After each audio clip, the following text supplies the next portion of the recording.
मौसम में अचानक हो रहे बदलाव के चलते अस्पतालों में मरीजों की संख्या तेजी से बढ़ी। सरकारी अस्पताल की ओपीडी हुई दुगनी। मौसम में अचानक हो रहे बदलाव के चलते अस्पतालों में मरीजों की संख्या तेजी से बढ़ रही है। अधिकतर मरीज सर्दी, जुकाम, बुखार, खांसी, सांस, स्किन से संबंधित और वायरल इन्फेक्शन से पीड़ित हैं। कुरुक्षेत्र के LNJP अस्पताल में लगातार इन लक्षणों के मरीजों की संख्या बढ़ रही है, जिसके कारण जहां पहले ओपीडी 40 या 50 की मरीजों की होती थी, पूरे मौसम बदलने के कारण अब ओपीडी बढ़कर 100 के आसपास पहुंच रही है। क्लाइमेट चेंज प्रोग्राम के नोडल अधिकारी डॉक्टर कृष्ण दत्त ने दोपहर 3 बजे पत्रकारों को जानकारी देते हुए बताया कि लगातार बढ़ रहे मौसम के चलते कहीं सर के इन्फेक्शन और बीमारियों से पीड़ित मरीज आ रहे हैं। इस बदलते मौसम में खांसी, जुकाम, डेंगू, मलेरिया, बुखार, उल्टी, दस्त के साथ साथ सांस और त्वचा से संबंधित मरीजों की तादाद बढ़ रही है। ऐसे में सभी को इस बदलते मौसम में ध्यान रखने की आवश्यकता है। उन्होंने कहा कि बुजुर्गों और बच्चों में नौजवानों के मुकाबले कम इम्यूनिटी होती है, इसलिए वह जल्दी बीमार पड़ जाते हैं।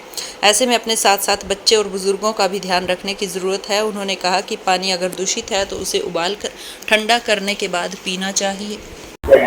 नमस्कार सर, मैं डॉक्टर कृष्ण दत्त हूँ, नोडल ऑफिसर हूँ क्लाइमेट चेंज प्रोग्राम का। सिविल सर्जन महोदय सर के निर्देशानुसार हम इस प्रोग्राम को जो है जिले के अंदर इम्प्लीमेंट कर रहे हैं। तो मैं सभी को, आप पत्रकार भाइयों के माध्यम से जनता को अवगत कराना चाहूँगा कि इस मौसम में कुछ बीमारियां होती हैं जो बदलने के कारण जो है बीमारियां बढ़ जाती हैं, जैसे वेक्टर जनित बीमारियां जिसको डेंगू, मलेरिया, चिकनगुनिया है, और फिर पानी से फैलने वाली जो बीमारियां हैं जैसे कि पीलिया है, हेपेटाइटिस ए है, ई है, और आंतड़ियों के इन्फेक्शन है, लूज मोशन वगैरह का, सांस की दिक्कत से जुड़ी हुई बीमारियां हैं जैसे फीवर है, कफ है।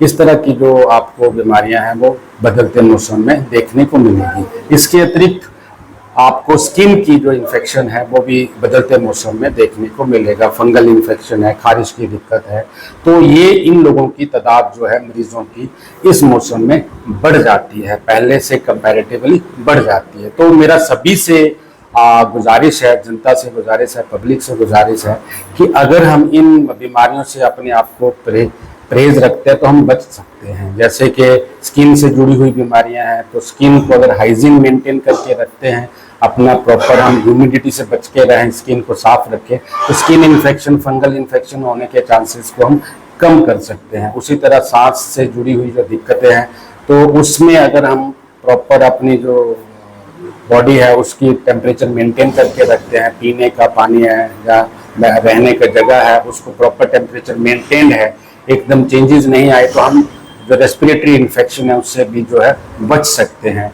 कफ और फीवर थोड़ा बहुत भी अगर किसी को होता तो इमीडिएटली जो है डॉक्टर की कंसल्टेशन दी जाए तो हम इससे भी बच सकते हैं।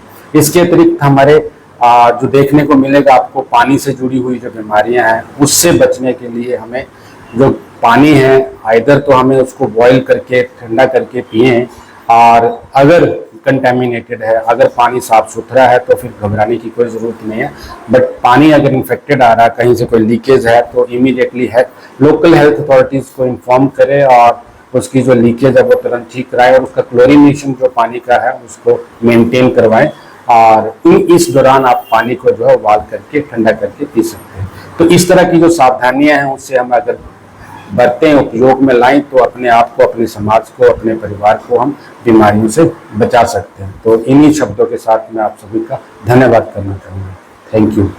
जो बच्चे और बुजुर्ग हैं वो इस मौसम में ज़्यादा प्रभावित रहते हैं, इनके लिए क्या सर होता क्या, बच्चों और बुजुर्गों में जो इम्यूनिटी है कंपैरेटिवली यंग लोगों से कम हो जाती है, तो ऐसे जो परहेज है इन लोगों को दूसरों से कंपैरेटिवली बहुत ध्यान रखना पड़ता है, क्योंकि ऑलरेडी जो बुजुर्ग लोग हैं उनमें कुछ ना कुछ कोई क्रॉनिक बीमारी चल रही होती है, तो जिसकी वजह से भी उनकी जो इम्यूनिटी है बहुत कम होती है।